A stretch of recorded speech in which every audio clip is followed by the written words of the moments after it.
Assalamualaikum warahmatullahi wabarakatuh. Salam sejahtera untuk kita semua. Ketemu lagi dengan Vian dan Bos. Ini asal-usul nama tempat di Jakarta bagian terakhir yang dipengaruhi oleh bahasa Belanda. Ya kan kita lama dijajah Belanda, jadi wajar dong kalau berpengaruh.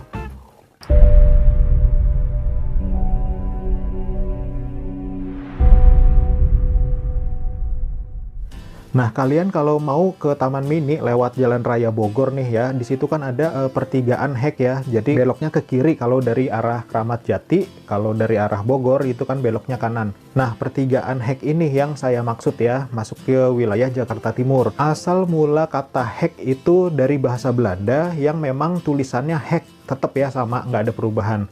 Hek ini kalau kita translate dalam bahasa Indonesia itu artinya pagar ya. Tapi dalam satu buku yang masih berbahasa Belanda, Hek ini bisa diartikan juga berarti pintu pagar. Nah, jadi dulu di kawasan Hek itu ada semacam pintu pagar yang orang-orang Belanda bilang Hek. Pintu pagarnya ini terbuat dari bambu yang ujungnya itu dibuat runcing dan engselnya itu dari besi. Nah, fungsi pintu pagarnya itu untuk apa sih ya? Dulunya di kawasan Hek itu ada peternakan sapi ya yang terdapat komplek-komplek. Nah, kompleknya ini semacam dipagerin lah gitu. Nah, pintu pagarnya inilah yang disebut Hek ya. Kalau saya salah silahkan dikoreksi di kolom komentar. Jadi karena orang-orang Belanda itu menyebutnya dengan Hek, maka kelamaan diikutin nih sama orang-orang pribumi kita ya. Mereka juga menyebutnya dengan Hek. Nah, kalau sekarang komplek peternakan sapi di zaman Belanda yang ada di kawasan Hek itu sekarang jadi komplek pemadam kebakaran dan juga komplek Polres Kramat Jati.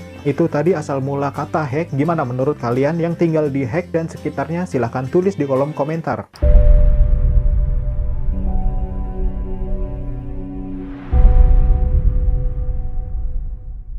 Japat ya, Jakarta Utara, dekat Sunda Kelapa ya. Nah, jadi asal mula kata Japat itu dari bahasa Belanda. Jak itu artinya berburu, pat itu artinya jalan setapak. Mungkin dulunya orang-orang di sekitar situ banyak yang berburu ya di kawasan itu. Tapi ternyata kawasan Japatnya itu sendiri nggak ada sangkut pautnya dengan berburu. Jadi bahasa Belanda Jakpatnya ini adalah suatu istilah dalam pelayaran ya pada saat itu. Jadi gini maksudnya, dulu kan Tanjung Priuk itu kan belum ada ya. Nah, pada saat zaman VOC itu, perahu-perahu yang datang ke Batavia itu kan nggak bisa langsung berlabuh di pelabuhan Batavia ya pada saat itu. Jadi kapal-kapal VOC itu harus berhenti agak menjauh dari pelabuhan Batavia pada saat itu. Nah, untuk mengangkut barang dari kapal ini menuju ke daratan, kan ada semacam perahu-perahu kecil ya. Nah, untuk menarik perahu kecil ini supaya benar-benar menyentuh daratan itu, mereka para pelaut dan juga kuli-kuli ya. Jadi mereka tuh narik si kapal kecil ini untuk benar-benar bisa membongkar muatan. Nah, kegiatan menarik perahu-perahu kecil itu mereka menyebutnya dengan jakpat ya. Jadi kawasan Japat itu dulunya memang terdapat kegiatan tersebut. Akhirnya lama-lama kawasan tersebut dikenal dengan kata Japat sesuai dengan lidah orang pribumi ya. Oke. Yang tinggal di Japat atau sekitarnya silahkan tulis di kolom komentar gimana pendapat kalian.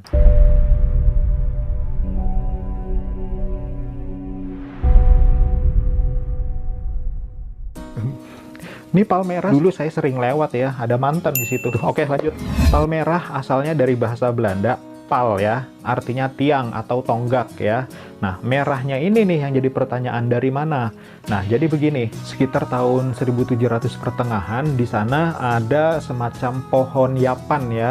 Nah, pohon yapannya ini memang kayunya itu warna merah ya. Jadi udah mulai ketebak dong ya, iya dong. Jadi artinya Palmerah itu dulunya ada semacam tiang atau tonggak penanda batas ya yang terbuat dari kayu yapan. Jadi kayunya ini memang warna merah. Jadi meskipun kayunya ini tidak dicat warna merah, memang kayu yapannya ini emang udah warna merah ya. Jadi kalau saya simpulkan, orang-orang Belanda dulunya itu menyebut kawasan itu dengan pal karena si pal atau tiangnya ini warnanya merah. Jadi lama-kelamaan akhirnya terkenal dengan Palmerah yang sampai sekarang kita kenal. Oke, gimana menurut pendapat kalian yang tinggal di Palmerah dan sekitarnya? Silahkan tulis di kolom komentar.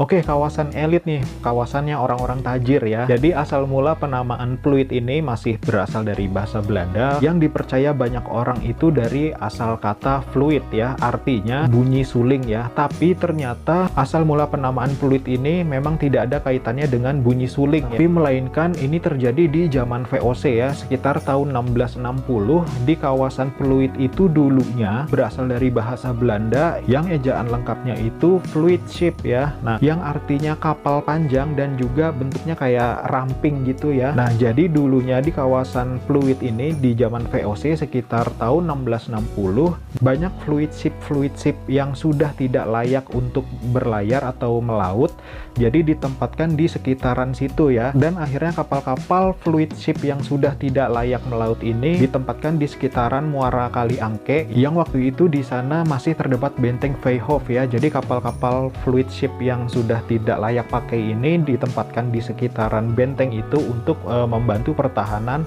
dari serangan-serangan Kesultanan Banten ya pada saat itu. Nah, jadi kelama-kelamaan orang-orang pribumi kita karena banyak mendengar orang-orang Belanda menyebut fluid gitu, akhirnya di lidah orang Indonesia berubah menjadi fluid. Oke, itu tadi asal mula penamaan Pluit. Gimana menurut kalian yang tinggal di Pluit dan sekitarnya? Silahkan tulis di kolom komentar.